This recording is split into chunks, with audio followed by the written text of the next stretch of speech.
Hello friends, मैं कुमार गौरव। स्वागत है आपका मेरा यूट्यूब चैनल में। आज हम लोग फ्रेंड्स मध्यकालीन भारत पढ़ेंगे। मध्यकालीन भारत को हम लोग 5 भागों में बांटकर पढ़ेंगे। सबसे पहला स्रोत, दूसरा राजनीतिक घटनाक्रम, तीसरा प्रशासनिक संगठन, चौथा सांस्कृतिक विशेषता और पांचवा जो कुछ बच जाएगा उसको अन्य में हम लोग पढ़ देंगे। अगर आप बीपीएससी पीटी की बात करिएगा तो स्रोत से 2 से 3 क्वेश्चन, राजनीतिक घटनाक्रम 2 से 5 क्वेश्चन, प्रशासनिक संगठन से 2 से 3 क्वेश्चन और सांस्कृतिक विशेषता से 5 से 7 क्वेश्चन। अब बाकी अन्य से 2 से 4 क्वेश्चन आते हैं। जब हम लोग राजनीतिक घटनाक्रम पढ़ेंगे तो उसमें एक दिल्ली सल्तनत पढ़ेंगे जिसे सुल्तानों का शासन कहा जाता है, और एक मुगल पढ़ेंगे, इसके शासक को बादशाह कहा जाता है। तो चलिए सबसे पहले हम लोग स्रोत पर आते हैं। स्रोत में सबसे पहले साहित्यिक स्रोत स्टार्ट करते हैं। साहित्यिक स्रोत, तो चलिए स्टार्ट करते हैं। एक बुक है चचनामा। इसकी रचना अरब सैलानी अली कौफी ने सन 1216 में की। चचनामा से सिंध विजय पर प्रकाश पड़ता है। सिंध पर जो अरबों द्वारा आक्रमण हुआ उसकी जानकारी चचनामा से मिलता है। आगे है अबू रेहान अल-बरूनी, ये एक लेखक थे। आइए इसको देखते हैं इन्होंने क्या किया था। ये एक बहुत बड़े लेखक थे। ये गजनी के साथ भारत आए थे। किताब उल हिंद अरबी में लिखी अल-बरूनी की एक कृति है जिसे भारत के मध्यकालीन इतिहास के साथ साथ भारत के आर्थिक, सामाजिक, सांस्कृतिक विशेषताओं की जानकारी मिलती है। इसमें खगोल शास्त्र का भी जिक्र है। आगे है उतबी। इनका पूरा नाम अबू नासिर बिन मोहम्मद अल जब्बार अल उतबी था। इसकी रचना है तारीख़ यामनी। तारीख़ यामनी कहिए या किताब उल यामनी कहिए।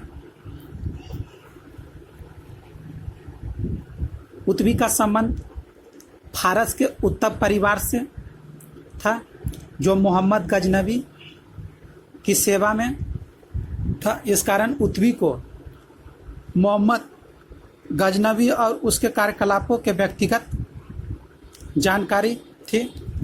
इस पुस्तक से सुबुतगीन और गजनवी के 1020 ईस्वी तक का इतिहास पता चलता है। आगे है सियासतनामा।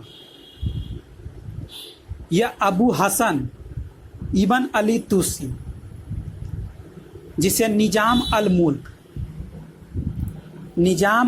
मुल्क के सम्मानजनक उपाधि से जाना जाता है, की रचना है। इससे भारत पर प्रारंभिक तुर्क आक्रमण का पता चलता है। आगे है मिनहाज उस सिराज। इसकी रचना थी तबकात ए नासरी। इस पुस्तक में पैगंबर मोहम्मद से लेकर इल्तुतमिश के उत्तराधिकारी नासरुद्दीन मोहम्मद के समय तक अर्थात 1260 तक का वर्णन। आगे है अमीर खुसरो। इसकी टोटल 7 रचना थी, इसलिए हम लोग इसको डिटेल में थोड़ा पढ़ेंगे। इसका पूरा नाम था अबुल हसन यामुनुद्दीन अमीर खुसरो।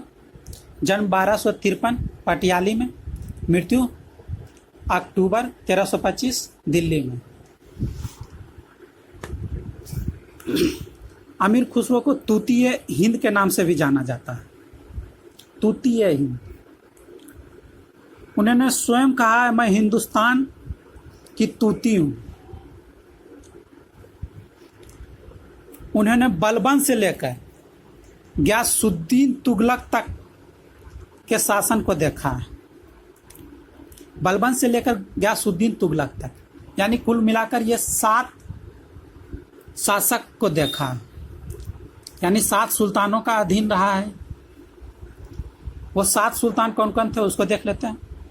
7 सुल्तान में सबसे पहले बलबन, उसके बाद मोहम्मद, उसके बाद कैकुबाद, उसके बाद जलालुद्दीन खिलजी, उसके बाद अलाउद्दीन खिलजी, उसके बाद मुबारक शाह खिलजी, उसके बाद गियासुद्दीन तुगलक।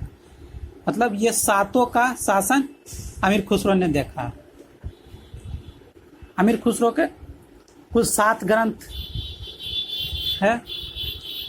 उसमें सबसे पहला किरानुस्सादीन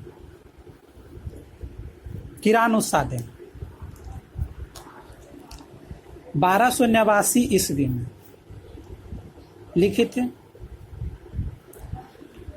इसमें बुर्गा खां और उसके बेटे कैकुबाद के मिलन का वर्णन है।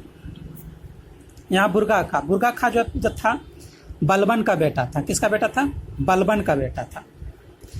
यानी बुर्गा खां और उसके बेटे कैकुबाद का वर्णन है। इसमें दिल्ली, उसकी इमारतों, शाही दरबार, अमीरों और अफसरों के सामाजिक जीवन के विषय में दिलचस्प विवरण दिए गए हैं।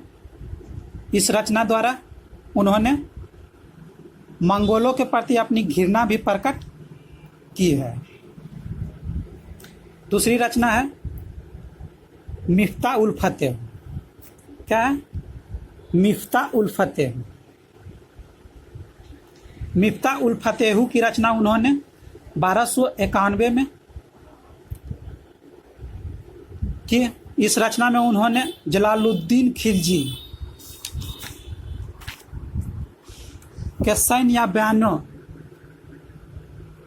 मलिक छज्जू का विद्रोह व उसका दमन, रणथंभौर पर सुल्तान चढ़ाई और अन्य स्थानों की विजय पर विचार किया।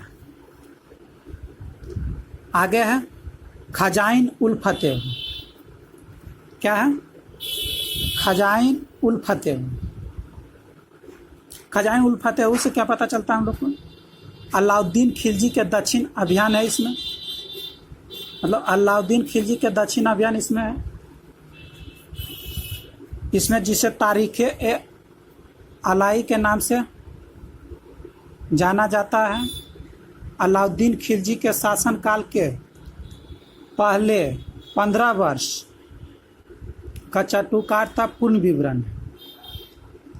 यद्यपि यह रचना मूलतः साहित्यिक है, परंतु फिर भी इसका अपना महत्व है, क्योंकि अलाउद्दीन खिलजी का सामाजिक विवरण के केवल इसी पुस्तक में मिलता है। इसमें उन्होंने अलाउद्दीन खिलजी द्वारा गुजरात, चित्तौड़, मालवा और वारंगल की विजय के विषय में लिखा है। इसमें हमें मलिक काफूर के दक्कन अभियानों का आंखों देखा विवरण मिलता है और भौगोलिक और सैन्य विवरणों की दृष्टि से यह काफ़ी प्रसिद्ध है। इसमें भारत के बड़े ही अच्छा चित्रण है और साथ ही अलाउद्दीन के भावनाओं और प्रशासनिक सुधारों का वर्णन किया गया है। परंतु अलाउद्दीन खिलजी के शासनकाल पर विचार करते समय उनकी दृष्टि आलोचनात्मक नहीं रही है। आगे है देवल रानी। आगे देवल रानी खिजीर खां, इसको आशिका भी बोला जाता है। देवल रानी रायकट बबेल की पुत्री है, जो गुजरात के शासक थे। देवल रानी की शादी अलाउद्दीन खिलजी के पुत्र खिलजी खां से होता है। इस पुस्तक में इसी दोनों का प्रेम प्रसंग लिखा गया है। इसमें अलाउद्दीन की गुजरात व आलवा विजय के बारे में चर्चा की गई है। साथ ही उन्होंने विभिन्न क्षेत्रों की स्थलाकृति का वर्णन भी किया है। इसमें वे मंगोलों द्वारा स्वयं अपने कैद किए जाने की चर्चा भी करते हैं। आगे है नूरसिफिया, एक अन्य पुस्तक जहां हिंदुस्तान और उसके लोगों का अच्छा चित्रण हुआ है वह है नूरसिफिया। इसमें मुबारक खिलजी, अलाउद्दीन खिलजी का पुत्र का बड़ा ही चतुकारतापूर्ण विवरण है। उन्होंने मुबारक शाह के भावनाओं के विजयों के साथ साथ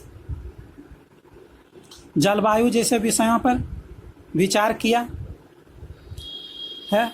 इसमें तत्कालीन सामाजिक स्थिति का बड़ा ही जीवन चित्रण देखने को मिलता है। आगे है तुगलकनामा।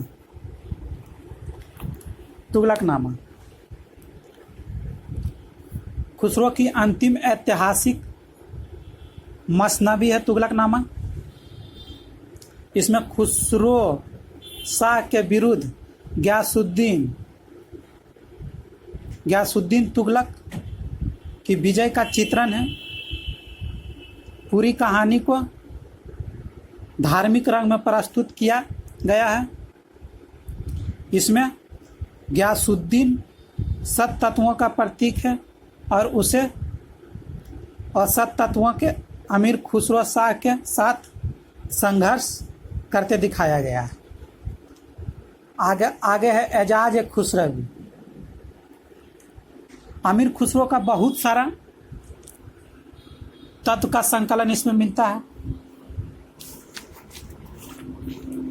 अब है बरनी। इसके दो ग्रंथ हैं। बरनी के दो ग्रंथ हैं। पहला तारीख है फिरोज शाही, दूसरा फतवा है जहींदारी। ये तो था साहित्यिक स्रोत। अब हम लोग विदेशी यात्री देखते हैं।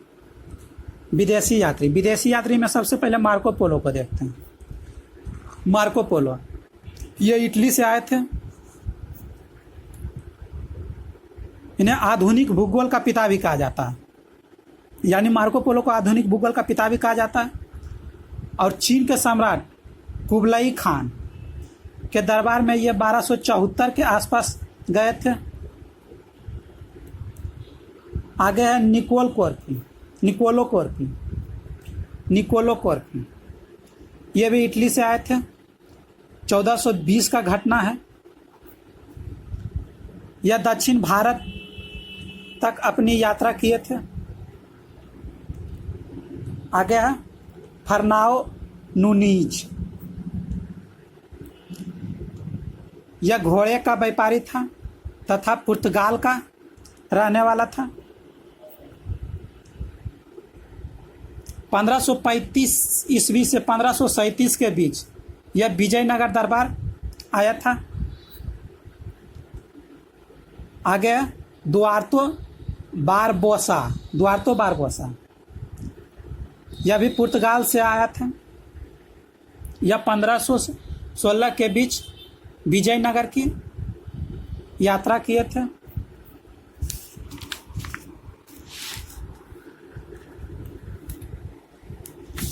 आगे है डोमिंग पायास,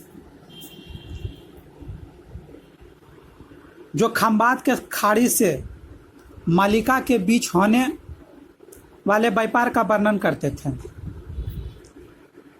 ये यूरोप के यात्री थे। आगे है इब्न बतूता या अबू अब्दुल्लाह। ये मॉस्को का रहने वाला था। ये मोहम्मद बिन तुगलक के समय में आए थे। मोहम्मद बिन तुगलक इसे चीन दरबार में अपना दूत बनाकर भेजा था? आगे है अब्दुल रज्जाक, यह एक फारसी विद्वान और इतिहासकार था। यह विजयनगर के संबंध में अपना इतिहास लिखे हैं। आगे है ख्वाजा मोहम्मद गवाह,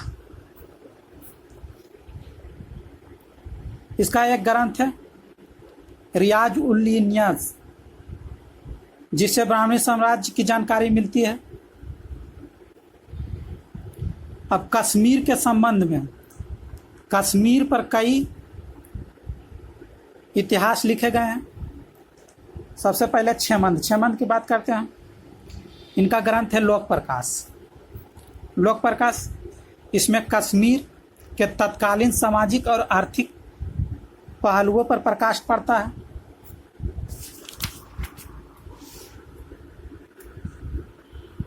राजतरंगिणी, इसकी रचना कल्हन ने की थी। इसमें 1148 की तत्काल इतिहास मिलता है। आगे है जोनराज की राजतरंगिणी, ये सिर्फ राजतरंगिणी थी, अब ये जोनराज की राजतरंगिणी है। इसे दूसरी राजतरंगिणी भी कहा जाता है। इसमें 1459 तक का इतिहास मिलता है, जिस समय जैन अवधीम कश्मीर का महत्वपूर्ण शासक था। आगे है सरीबर की राजतरंगिणी, इसे तीसरी राजतरंगिणी भी कहा जाता है। इसमें 1459 से 1486 तक का इतिहास मिलता है। आगे है प्रजाभर एवं सुख की राजतरंगिणी, इसमें 1486 से 1498 तक का इतिहास का पता चलता है। आगे है पृथ्वीराज रासो, यह चंद्रबरदाई की रचना थी। और पृथ्वीराज विजय, यह जानक की रचना है। इसमें पृथ्वीराज चौहान के बारे में जानकारी मिलती है। तो आज के वीडियो में यहाँ इतना ही रखते हैं फ्रेंड्स। आप लोग ज़रूर बताइएगा ये वीडियो आपको कैसा लगा। अगर ये वीडियो आपको अच्छा लगा तो एक लाइक कर दीजिएगा और दोस्तों को भी शेयर करना ना भूलिएगा। और अगर आप लोग अभी तक मेरा चैनल सब्सक्राइब नहीं किए हैं तो सब्सक्राइब कर लीजिए। धन्यवाद।